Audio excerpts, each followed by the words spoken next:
As is common in debates of this nature on the internet or on YouTube, the one now going on between the secular or the atheist and the religious sees each side claiming that the other is intolerant.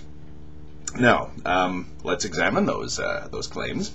We've all seen our fair share of religious intolerance. You just have to say things like Taliban, Saudi Arabia, Crusades, Salem witch trials, and all these images of extreme religious intolerance spring to mind. Every religious tradition has it, and there's simply no denying it. However, is atheism or secularism any less intolerant? I wonder. We've got ample evidence of this. Again, it's all on the historical record. I'm not saying anything that anyone who studied history doesn't know. Going back, say, to the Enlightenment, where people began to question what religions taught, and to say, is there any basis for this? And it unfortunately inspired certain people to conclude that religion was simply bad, and it was something to be abolished by force if necessary. This starts off with people, lovely people like Joseph Fouché, one of the nastier of the French revolutionaries, who made a fetish of putting notices on graveyards saying death is an eternal sleep, and anyone who objected to this was sent to the guillotine, thus neatly proving that God did not exist by executing anyone who said that God did exist. Plenty of this kind of militant atheism took place in the 20th century, especially with the advent of Marxism, but there were anti-clerical elements in a number of the totalitarian regimes of the first half of the 20th century. Nazism, while generally not all that opposed to religion per se, made it pretty darn clear that religious people are completely subservient to the secular state, and you get in their way, i.e. if the cross becomes more important than the swastika, you're in trouble. Joseph Stalin, the Marxists, Pol Pot, murdered anyone who disagreed with the ideology of Marxism.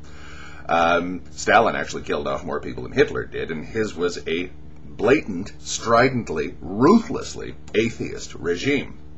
Pol Pot decided he was simply going to wipe out the religious, killing off Buddhist monks. The Cham people of Cambodia, i.e. Ethnic Khmer Muslims, came in for particularly harsh treatment under Pol Pot. And another thing is, one thing that is forgotten these days, the Mujahideen, who are now seen as religious fanatics fighting in Afghanistan or in Iraq, when they originally fought against the Soviet Union, they were portrayed, even by the hard right wing, as freedom fighters. Now, that was a dangerous game, which the West is now regretting. But why did the Mujahideen fight the Soviet Union? To them, atheism was a horrifically repugnant ideology, particularly militant, violent atheism. I think that the Islamic world can come to terms with the West and our secular outlook and our questioning of everything, but I don't think they will ever come to terms with an ideology that deliberately and forcibly attempts to eradicate religion. That was seen as an abomination too severe to be tolerated. So again, we thought that they were fighting our fight. The Mujahideen fighting against the Soviet Union and Afghanistan were fighting their own fight. History may repeat itself in this regard, as a matter of fact, because now the only remaining communist, anti-religious power on earth, Communist China, is now running into its own problem in the far western provinces of China, and they may end up in the same pickle that the old Soviet Union did.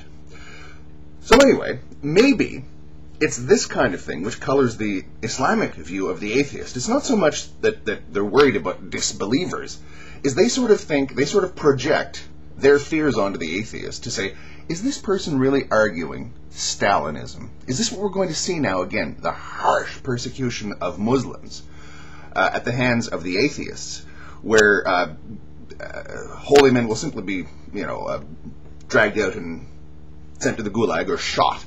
Religion will be banned from society forcibly and using the methods of mass terror.